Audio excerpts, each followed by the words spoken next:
زوال کی آخری حد۔ میں کال پر بات کرتے ہوئے اپنے دوست کو کہہ رہا تھا کہ میں زوال کی آخری حدوں کو چھو رہا ہوں۔ اتنی دیر میں میرے کندھے پر کسی نے پیچھے سے ہاتھ رکھا۔ ہاتھ کی جھریاں بتا رہی تھی کہ یہ انسان بہت سے نشیب و فراز دیکھ چکا ہے۔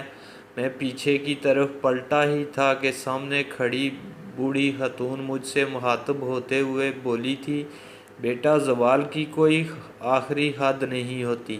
اللہ تعالیٰ سے ڈرتے رہا کرو، جس حال میں بھی رہو شکر ادا کرتے رہا کرو۔ اس بزرگ خاتون کے منہ سے نکلنے والے الفاظ، اس کے پھٹے ہوئے کپڑے، اجڑی ہوئی شخصیت، چھلنی روح اور لرزتے ہوئے میلے کچیلے جسم کے برعکس تھے۔ خاتون دماغی معذور اور مانگنے والی لگتی تھی، جبکہ الفاظ کسی فلاسفر سے کم نہ تھے۔ لہٰذا میں نے کال بند کی اور خاتون سے بات چیت کرنے کا سوچا۔ اسے قریبی ڈھابے پر لے جا کر ایک چائے اور 3 کیک منگوائے۔ خاتون کی ضد کے باوجود میں نے اپنے لیے چائے نہیں منگوائی، کیونکہ میری جیب اس کی اجازت نہیں دیتی تھی۔ جب خاتون لوازمات سے فارغ ہو چکی تو میں نے ان کو مخاطب کر کے زوال کی آخری حد کے متعلق پوچھا، تو انہوں نے ایک بار پھر اپنی بات دہراتے ہوئے کہا، بیٹا، زوال کی کوئی آخری حد نہیں ہوتی۔ جس حال میں بھی رب رکھے، اللہ تعالیٰ کے شکر گزار رہو۔ میں ہونکوں کی طرح بزرگ خاتون کے چہرے کی طرف دیکھ رہا تھا۔ وہ میری حالت سمجھ گئی اور اپنی کہی گئی بات کے لیے اپنی آپ بیتی سناتے ہوئے کہنے لگی، میرے والد صاحب اپنے گاؤں میں غریب ترین انسان تھے۔ وہ سائیکل پر پھیری کرتے تھے۔ کئی بار گھر میں فقط بچوں کے لیے روٹی بنتی، والد صاحب اور والدہ کے لیے کھانا نہ بچتا تو وہ پھر بھی اللہ تعالیٰ کا شکر ادا کر کے سو جاتے، بنا شکوہ شکایت۔ وقت تہجد میرے والدین اٹھتے، تہجد اور فجر ادا کرتے، والدہ صاحبہ ناشتہ بنانے لگتی اور والد صاحب پھیری پر جانے کی تیاری کرنے لگتے۔ میں بہن بھائیوں میں سب سے بڑی تھی، لہٰذا والدہ صاحبہ کے ہمراہ گاؤں کی بڑی بڑی کوٹھیوں میں کام کاج کے لیے جاتی رہتی تھی اور سوچتی تھی، خوش قسمت تو یہ لوگ ہیں، ہمارے پاس تو کچھ بھی نہیں، اور دل میں ایسے ہی محل میں بسنے کے خواب دیکھتی رہتی تھی۔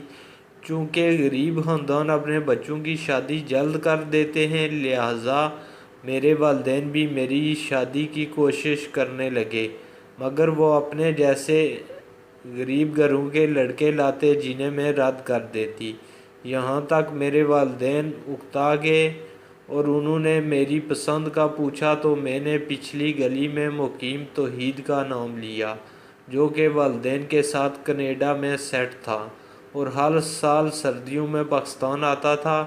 کیونکہ میری نظر میں ہم لوگ زوال پذیر تھے، ان پر عروج کا موسم تھا۔ میری بات سن کر والد صاحب نے کہا، اپنی حیثیت کے حساب سے خواب دیکھو، وہ لوگ ہم سے بہت بہتر ہیں۔ میں نے صاف صاف کہہ دیا، شادی کروں گی تو وہاں ہی کروں گی، ورنہ نہیں۔ لہٰذا میرے والدین نے مجھے میرے حال پر چھوڑ دیا اور باقی بہن بھائیوں کی طرف متوجہ ہو گئے۔ وقت گزرتا گیا، میں نے توحید کو محبت کے جال میں پھانس لیا، مگر اس کے گھر والے مجھے اپنی بہو بنانے پر رضامند نہ تھے۔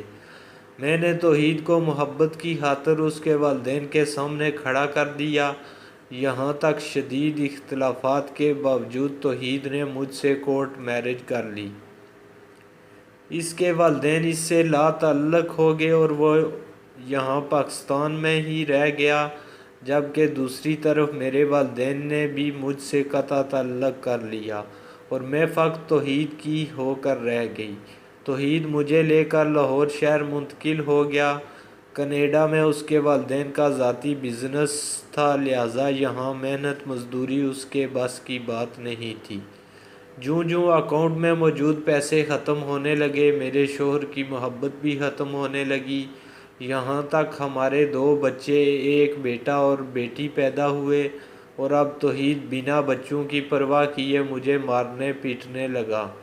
پہلے ہم لوگ گلبرگ میں مقیم تھے، پھر جب پیسے کم ہوئے تو کینٹ منتقل ہو گئے، اور جب اکاؤنٹ میں موجود رقم بالکل اپنے اختتام تک پہنچی تو ہم لوگ غازی آباد مغل پورہ منتقل ہو گئے۔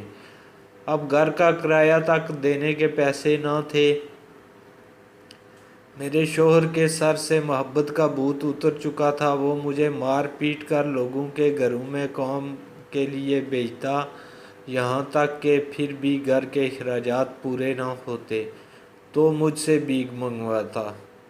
مجھے لگا اصل زوال یہ ہے جو میں دیکھ رہی ہوں، وہ زوال تو کچھ بھی نہیں تھا۔ اب مجھے اپنا جھونپڑی نما گھر یاد آتا جہاں میرے والدین چاہے بھوکے سو جاتے مگر مجھے پیٹ بھر کر کھانا ملتا، میں بیمار ہوتی تو دوا ملتی، چاہے میرے والدین خود بیماری کی حالت میں بستر پر گل جاتے۔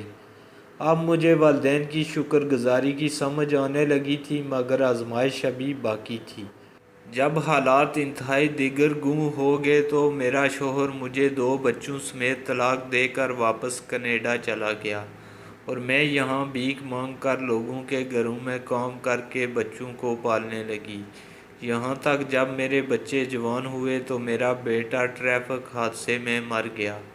تب مجھے لگا کہ اب میں زوال کی آخری حدوں پر پہنچ چکی ہوں، اس سے زیادہ زوال پذیر نہیں ہو سکتی۔ خیر، میرے بچے کی موت کے بعد میری والدہ جو کہ زندہ تھی، انہوں نے میرے بھائیوں کو بھیجا اور وہ مجھے اور میری بیٹی کو اپنے ساتھ گھر لے گئے، اور اب کی بار مجھے یہ گھر کسی جنت سے کم نہیں لگا تھا، جہاں عزت سے 2 یا 3 وقت کی روٹی بستر پر مل جاتی تھی۔ میری والدہ مجھے پاس بٹھا کر سمجھایا کرتی کہ بیٹا، ہر حال میں اللہ تعالیٰ کا شکر کرتے رہا کرو۔ ہم جس حال میں بھی ہوتے ہیں، اکثر اوقات اعمال کے حساب سے ہم اس رتبے کے بھی قابل نہیں ہوتے، مگر میں اپنی ماں کو جواب دیتی کہ اس سے زیادہ زوال انسان کو کبھی آ نہیں سکتا تھا، یہاں تک میری والدہ مجھے سمجھاتے سمجھاتے چل بسی،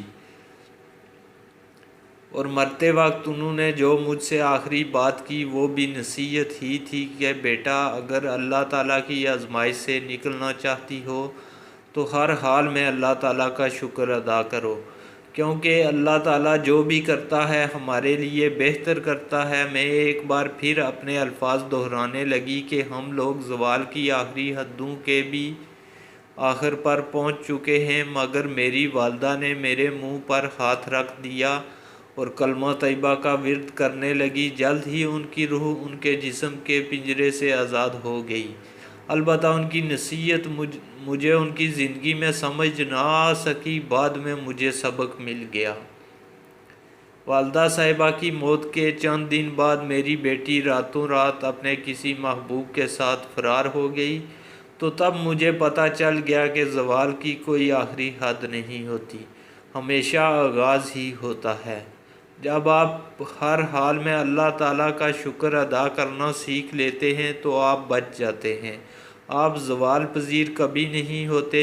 اگر زوال کے آغاز پر آپ ناشکری اور اللہ تعالیٰ سے گلے شکوے کرنے لگتے ہیں تو آپ مزید زوال میں گرتے جاتے ہیں، یہاں تک آپ کو سمجھ آ جاتی ہے کہ زوال کی آخری حد نہیں ہوتی۔ میری بیٹی گھر سے چلی گئی، میں نیم پاگل ہو گئی، مجھے در در سے مانگ کر کھانے کی عادت پڑ گئی ہے، مجھے گھر میں سکون نہیں ملتا، مگر اس کے باوجود میں اللہ تعالیٰ کی شکر گزار ہوں کہ اس حالت میں بھی اللہ تعالیٰ نے مجھے رکھا ہوا ہے۔ آپ بھی کبھی شکوہ نہ کرنا کہ آپ زوال پذیر ہیں، بس شکر الحمدللہ کہنا، اور یاد رکھنا بلکہ اوروں کو بھی بتانا کہ زوال کی ویڈیو کوئی پسند آخری آنے کی حد صورت میں نہیں چینل ہوتی۔ کو سبسکرائب کر دیں تاکہ آئندہ بھی آپ کو ایسی اسلامی ویڈیوز دیکھنے کو مل سکیں۔ شکریہ۔